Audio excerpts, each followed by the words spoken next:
There we go. All right. Here we go. I'll give us a countdown. 3, 2, 1.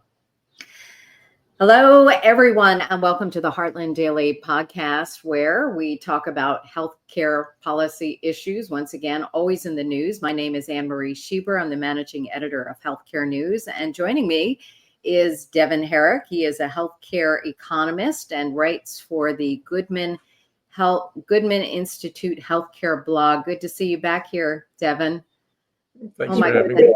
Summer has begun. Yesterday was Memorial Day, and we've had a lot going on in the news. We had a podcast last week, and I thought there was a lot today.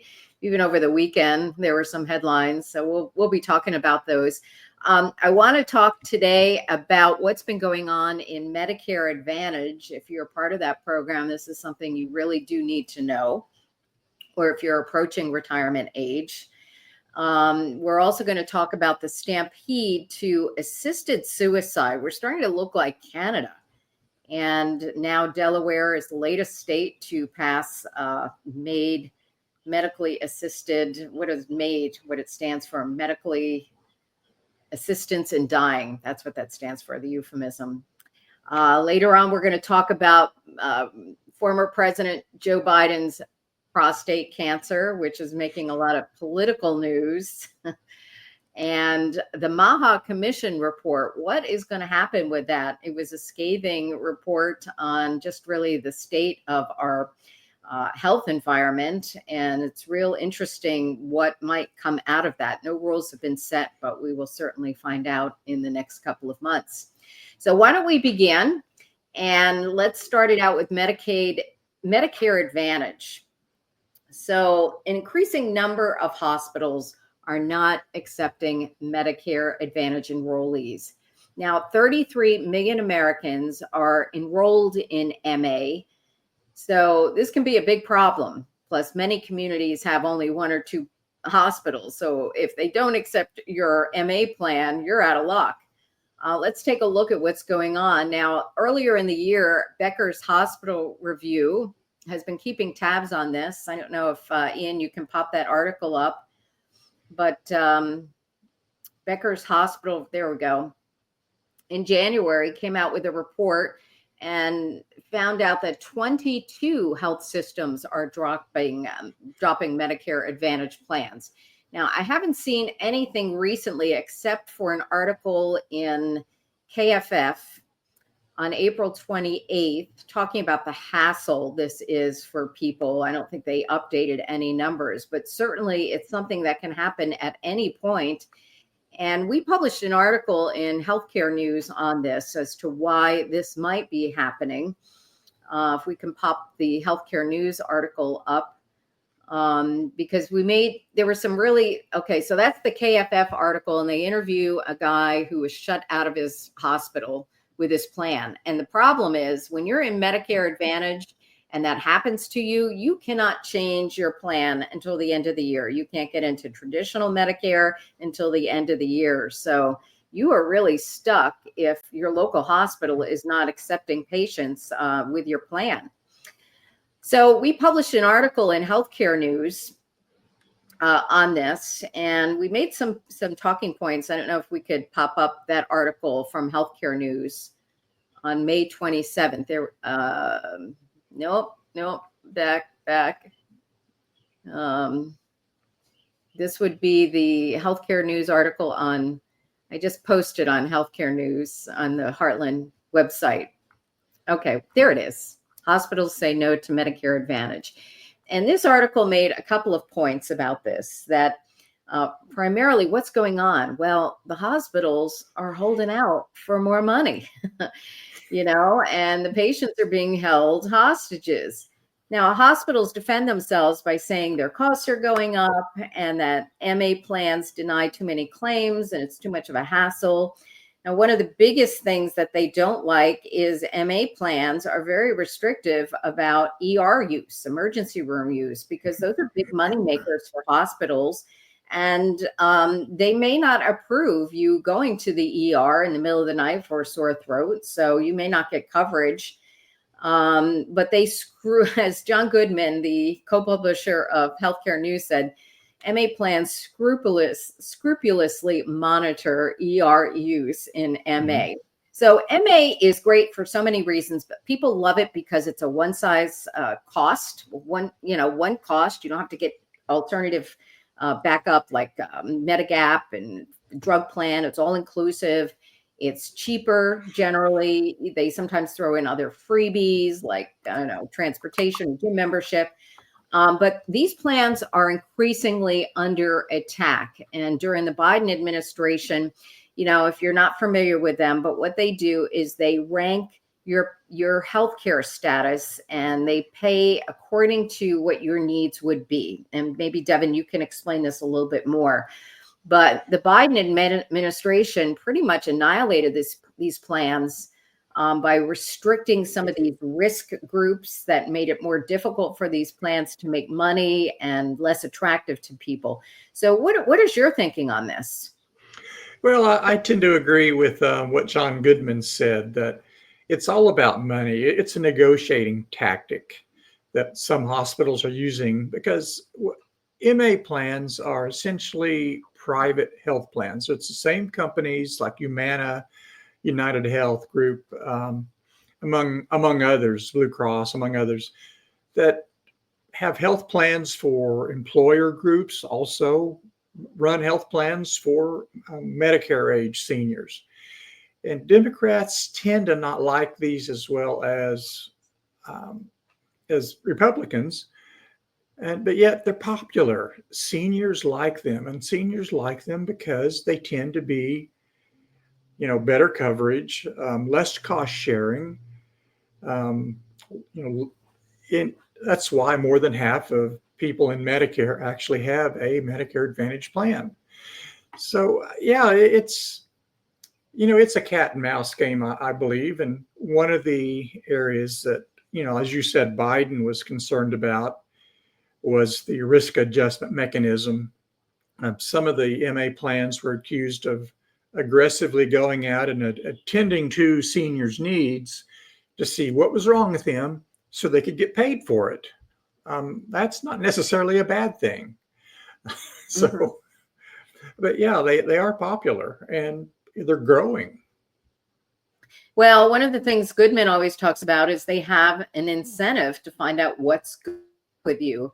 And the thing of it is, they're a closed-ended plan in that the MA plan ends up paying the cost. So if they underestimate your care, they're on the hook for paying more. Yes, there's been a lot of news about gaming the MA plans, and that's why Biden cut some of these risk pools. But again, we know what managed care is. It's kind of like a managed care plan, but it has a little better protections in it. So, if we don't let them be the best that they can be, of course, people are going to get discouraged and not use them. And, I thought I read, maybe we have it in our article, that people in MA plans spend $200 to $300 less a month than traditional fee-for-service Medicare. So no wonder the hospitals don't like them or the providers. They may be a way of controlling escalating out of control Medicare costs. And I would hate to see them challenged. I hope that this is a temporary situation. I certainly wouldn't want to find out about it at the last minute if I was in an MA plan and one of my 2 or 3 local hospitals isn't accepting me. So if you think about it, yeah, they scrutinize emergency room use because the ER is the conduit where a lot of people are sucked into the hospital and you don't even have to be admitted. You can be, we're here for observation. Well, it's still costing $10,000 a day.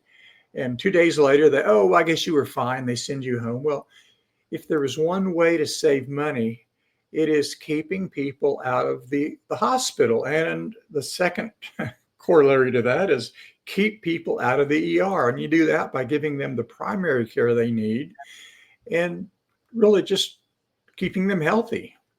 Right. And I have to correct something when I uploaded this article. Bonner Cohen is the one who wrote the article, not me, but it's showing up that way. So I'll go fix that after after we stop recording. All right. Well, we'll be certainly watching for that. And now we're in a new administration, and let's hope that we can beef up these plans and let them be what they can be. And hopefully keep Medicare costs better under control. All right. Our next topic is kind of related. No, it's not related to Medicare in any way, but the stampede to increase assisted suicide in states throughout the country. Now, I don't know what's going on, but this seems to have started a couple of years ago. Delaware on May 20th became the 8th state to approve medical assisted suicide. The euphemism for medically assisted suicide is MAID. It stands for Medical Assistance in Dying. That's the term that's used in Canada, which has, gone over the top with pushing MAID. Now just allows it for anybody. And, we've got 8 states now. 2 states are waiting for their governors to sign, New York and Nevada. So we could pretty soon have 10 states doing this. A couple of big questions here. Is the U.S. becoming Canada? Canada is the poster child for socialized medicine, extremely long waits for care. It's expensive. And increased assisted suicide certainly is a convenience, at least for the government, having to pay the bills and have to listen to people who can't get in to see a doctor. The other thing is MAID is not healthcare, and it is life-ending. It's not life-encouraging. So why should the government pay for this? And why should healthcare plans have to pay for it? There's going to be a doctor involved and some medical facilities probably, and certainly distribution of medicine. So those issues haven't really been ironed out. What's interesting, I went to a panel discussion here in my community about a month ago. It's real interesting. They had a disabilities advocate, they had a lawyer, and they had a doctor. And they talked about how this is unfolding in these states like Oregon, which has been the first, and Washington State, and Vermont, New Hampshire, I can't remember which state it is, but it is really incredible when you think about some of the worst case scenarios. So what they do is to get everybody on board. Let me get back to that. I want to point out that this is a nonpartisan issue because there are Republicans who gravitate to it. There are Democrats who don't like it because they tend to support the Democrats or the disabled people, the libertarians who tend to be more conservative, maybe have this idea that this is, a freedom issue and that if people want to do this, we should leave them alone.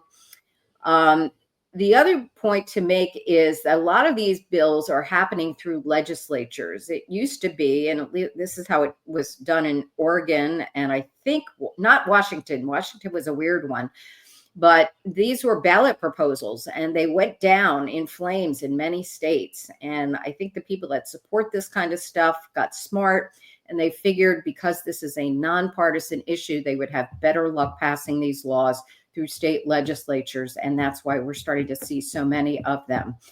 I think those are kind of my bullet points. What are you thinking about this, Devon?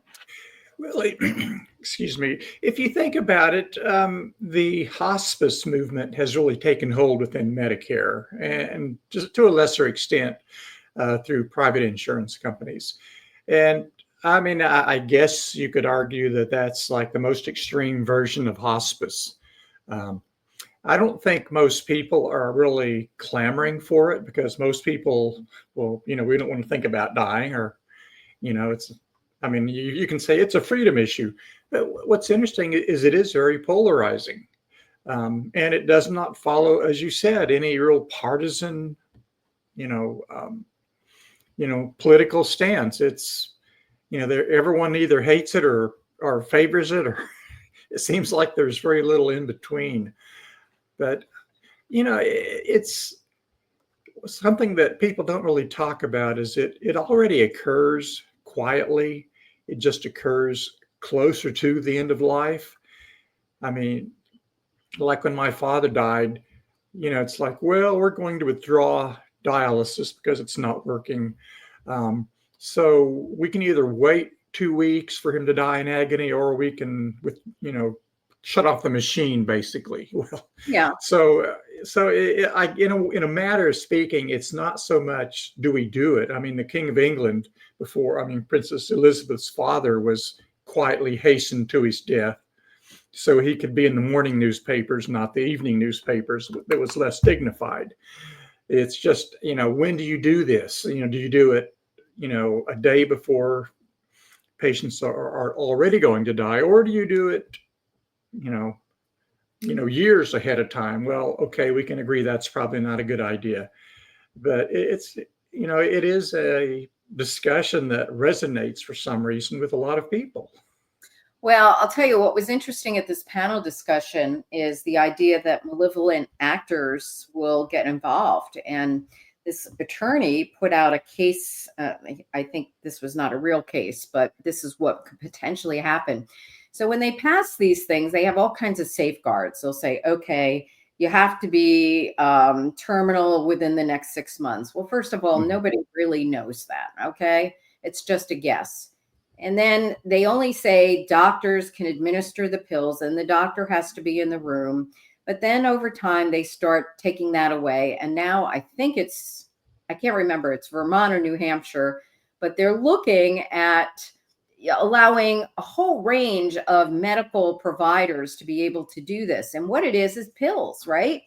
And in this case scenario, let's say you had a guy who had a problem with drugs and needed some money and had a sweet grandmother who was kind of, suffering from dementia. And he convinced grandma to allow him to stay in her house, and he could potentially talk her into taking these pills.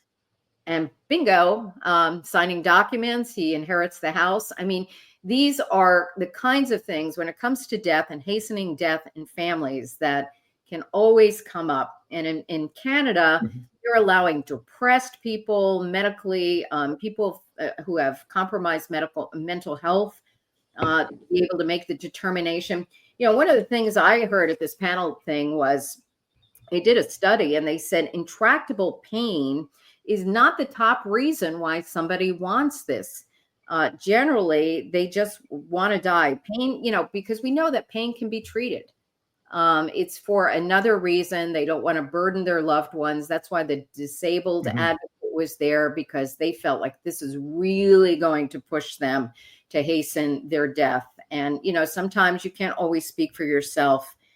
And it's going to raise a lot of ethical questions. I'm afraid the more we kind of go steamrolling down this hill, we've never, ever done that. Remember Jack Kevorkian? I mean, that was just the most controversial thing ever imaginable. He did do prison time for it.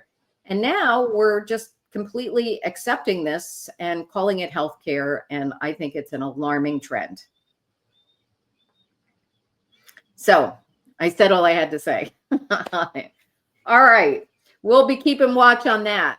The next issue coming up is former President Biden, prostate cancer. So this came out a couple of weeks ago, and it's getting all kinds of political attention because it's coinciding with a book that came out from someone in the mainstream media, kind of defending the media's, I don't want to call it ignorance, but they just failed to inform the public about Joe Biden's cognitive disabilities.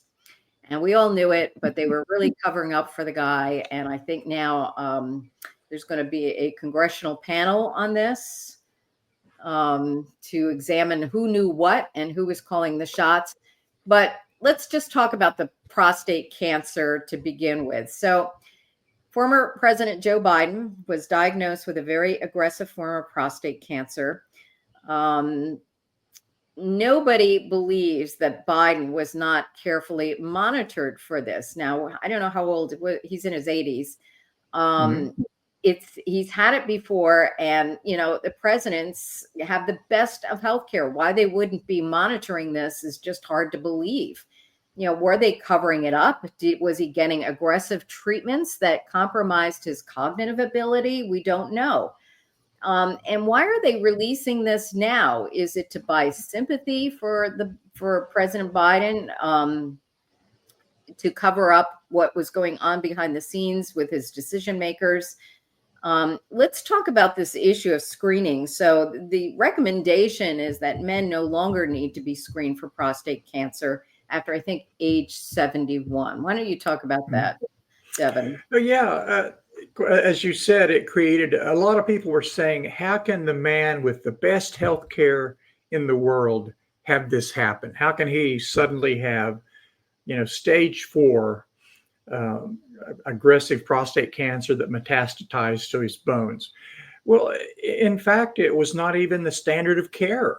I mean, it's after age 70, 71, by and large, I say, well, okay, that's no longer recommended that you get screened for prostate cancer, because most men who get prostate cancer tend to die with it rather than from it. Mm-hmm. In the case of Joe Biden, his was more aggressive than that.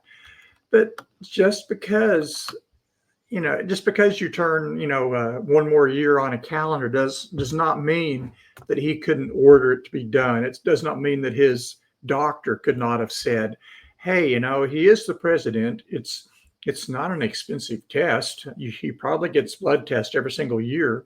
Yeah. As I do. Just throw in a PSA on that. And so it's hard to imagine, and there's a lot of controversy, like, how did this happen? It's so cheap. It's so easy. It's routine. If you want to have it added. And he could have done that. His doctors probably, if he'd had it before, his doctors should have had that done, should have had it added every single year. So maybe there is a conspiracy. Maybe it's been going on for years and we just were not told about it. It doesn't make sense that a man who had it before would not be aggressively screened, every time he has blood drawn. Well, it's Rep. James Comer, who's going to have a committee hearing. He is the chairman of the Oversight and Accountability Committee, and he's going to be aggressively looking at this. Who knew what and when? I'm not familiar with a prostate cancer treatment that would compromise your cognitive ability, but certainly we know now that existed. This book is going to confirm it. Of course, the book is designed to cover up the blame game and figure out, what happened. The media is basically trying to explain why they missed this when it was so apparent to everybody. So I really do hope that we can find out. Are you familiar with any kind of aggressive treatment that would cause the cancer treatment that would cause cognitive inability? I can't think of anything, but certainly a lot was going on that we did not know about. Well, radiation can, but that's the wrong area of the body to affect your cognitive ability in terms of radiation, yeah. I wouldn't think. Chemo, possibly, but there again, I don't know of any chemo that would for a long term, have a long-term effect on his ability. But it does kind of beg the question, how many, if he wasn't talking about prostate cancer, for political reasons, his aides weren't talking about his cognitive ability. And what worries me would concern me is that you weren't just trying, or you should not be just trying to get the man across the finish line of getting reelected, because you got 4 more years of governance. I mean, were they trying to get him across the finish line so that he could resign and have Kamala Harris take over? I think the big question is the person who people are electing is not calling the shots. And I think they knew full well. And we put him, the election was in 2020 and they were ready to run him again. And then because it got to a point where they just could no longer ignore the cognitive gaps, right? It was the debate. And, we've had this before with other presidents. There was Roosevelt, and then there was Woodrow Wilson. Both of them were very sick, and there was all kinds of speculation that their wives were running the show. And, that's not what voters want. They want to see who's calling the shots. And I am I, for one, am going to be very interested in this committee hearing to find out what we knew and how this happened. But, we need to know. There was discussion that somebody, I guess, FOIA'd the visitor logs to the White House, and one of them was a Parkinson's expert. Do you recall anybody announcing that Biden was struggling with Parkinson's disease? I don't recall that. Yeah, I've never heard anything about that. But yeah, they could have quietly brought someone in to, assess symptoms or what have you. So, yeah, I mean, the public deserves to know these things, especially when it comes to, who has nuclear codes. Yeah, well, you're right. And when you're the president, you don't operate under the radar. You're in a fishbowl. And, there were maybe one or several people, but we need to get to the bottom of it. All right. Last issue on our discussion is the MAHA Commission report, Make America Healthy Again. This is real interesting because it's coming from our federal government. We've never seen anything quite like this. And it criticizes just about every special interest there is, from agriculture to the environment to chemicals. I'm real curious what specifically are going to be the recommendations. Are we going to ban this, that, and the other? Now, just to kind of, and how are they going to do it? Is it going to be the carrot versus the stick? A couple of weeks ago, the FDA said that it was going to phase out synthetic food dyes. And Marty Makary, the FDA commissioner, said that he is starting to get cooperation from the manufacturers. And I kind of think this is the way Trump is operating in terms of health. So he'll throw out this EO, and we talked about EOs the last time. They're a wish list. But certainly the threat is there. And so it notifies everybody that either A, you got to bring down your drug prices, B, stop using these controversial ingredients, whatever. The Trump drug policy, right? The EO that came out, and we were going to use most favored nation status, which would align our pharmaceutical prices with those in other parts of the world. Well, he's not really doing that, right? He's just throwing that idea out there so that the drug companies really are going to have to step up so that they're not going to be under attack, because that's possible. Do you think that's what this is going to happen? What's going to happen here with the MAHA Commission report? Well, I think the Trump administration has more leeway with food additives than they do with drug prices. The FDA could easily say we want to phase out, certain dyes, and I think that's not too far removed from where a lot of Americans want our food to be. I mean, in recent years, at least some Americans have had, a greater interest in organic vegetables, for example, a greater interest in healthy foods. I'm not saying that what we actually eat is what we say we think we should do. Yeah. But I think that there is a lot of interest. And, if you look at the ingredients in a package of ultra processed food, which really is anything in a box, you'll find all manner of things you probably can't pronounce, and you aren't really sure why it's in there. So I don't think it will be, very, there will probably not be a political price to pay with consumers, although you may have food manufacturers being somewhat concerned. But at the same time, will it make us healthier? I'm not going to bet on that. Are people going to eat white M&Ms? I don't know. You should probably be eating candy at all, right? I mean, eat Cheerios that are bland colors, just tan and brown.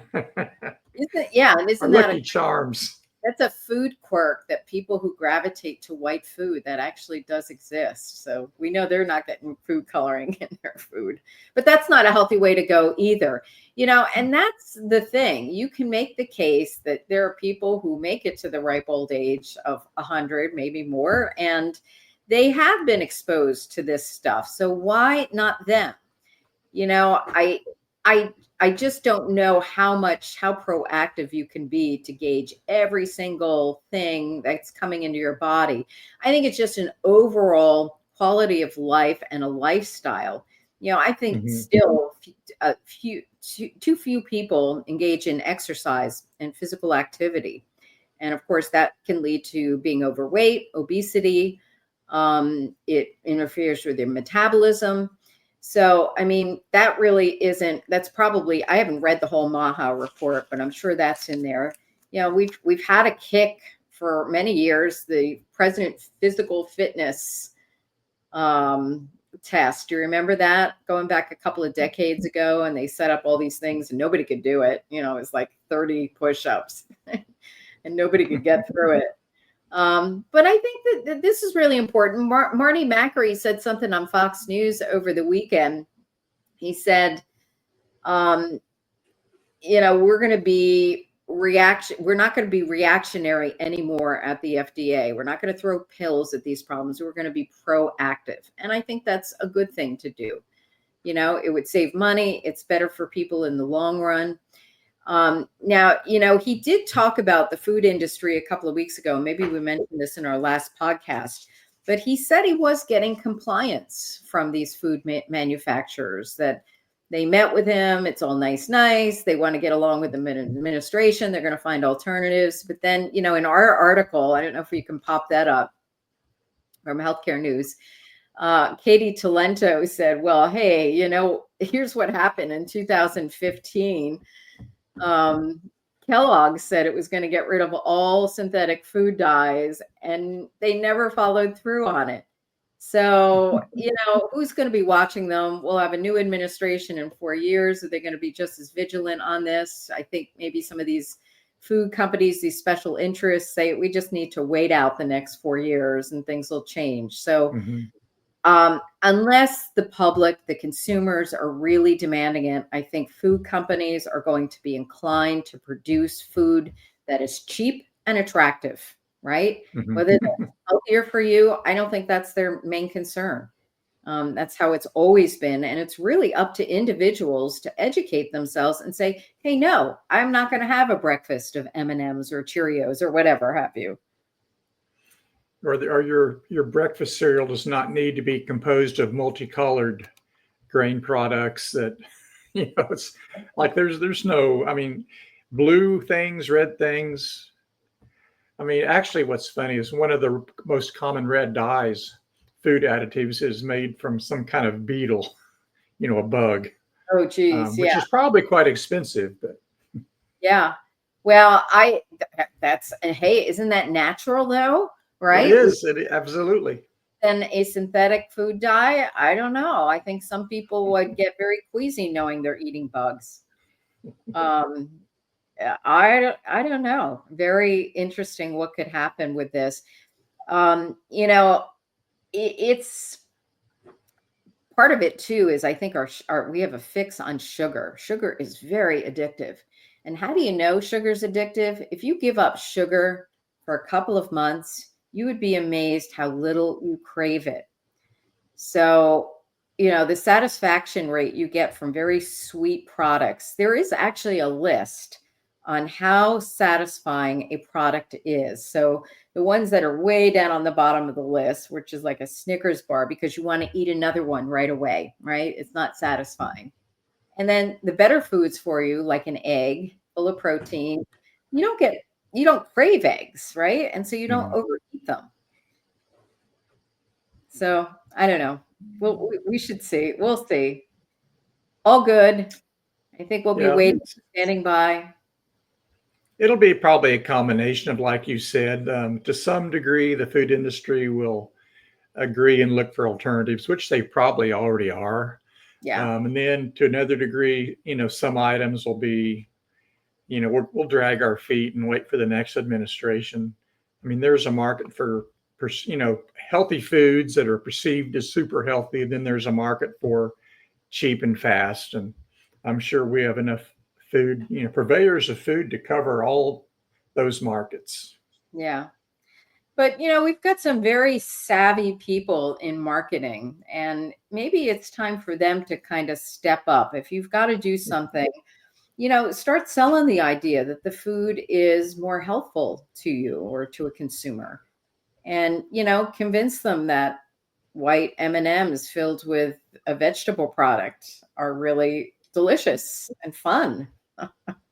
And you can decorate cookies with them and binge in college on them. Oh my goodness. All right. Well, I think that wraps it up for us. That is a full plate. We'll end it just at that. We've run out of time. Be sure to check out healthcare news at the heartland.org website and Devon's postings on the Goodman Institute Healthcare blog. That is just full of information. John picks up all the healthcare headlines in the country and puts them on his blog. And sometimes you'll pull them out and write about them, and you always have insightful things to say. So be sure to check that out. We'll have links in the podcast notes. In the meantime, thank you for joining us. Thanks for listening, and stay healthy. We will be back, I'm sure, with probably a dozen more things that we could probably talk about. Have a good week, everyone.